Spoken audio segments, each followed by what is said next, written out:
கனமழை வெள்ளத்தால் பாதிப்புக்குள்ளான சென்னை, திருவள்ளூர், காஞ்சிபுரம், கடலூர் உள்ளிட்ட மாவட்டங்களில் முதலமைச்சர் செல்வி ஜெயலலிதா உத்தரவின் பேரில் நிவாரண உதவிகள் தொடர்ந்து முழுவீச்சில் வழங்கப்பட்டு வருகின்றன. துப்புரவு பணிகளும் தொடர்ந்து நடைபெற்று வருகின்றன. தேனி மாவட்டம் அஇஅதிமுக சார்பில் 1,15,00,000 ரூபாய் மதிப்பிலான பொருட்களை அமைச்சர் திரு ஓ பன்னீர்செல்வம் மற்றும் கழக நிர்வாகிகள் திருவள்ளூர் மாவட்டத்திற்கு அனுப்பி வைத்தனர். கடலூர் மாவட்டம் குறிஞ்சிப்பாடி அருகே உள்ள ஆடூர் அகரம் கிராமத்தில் 5,000 பேருக்கு நிவாரண உதவிகள் மற்றும் கால்நடைகளுக்கு தீவனங்களை அமைச்சர்கள் திரு MC சம்பத், திரு RB உதயகுமார் ஆகியோர் வழங்கினர்.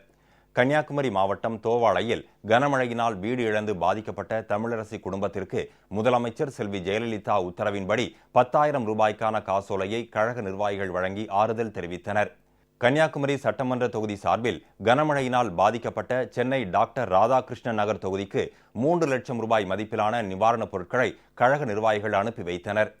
விழுப்புரம் மாவட்டம் செஞ்சி, மரக்காணம் ஆகிய பகுதிகளில் கனமழையினால் பாதிக்கப்பட்ட 1007 குடும்பங்களுக்கு நிவாரண உதவிகளை அமைச்சர் திரு ப மோகன் வழங்கினார்.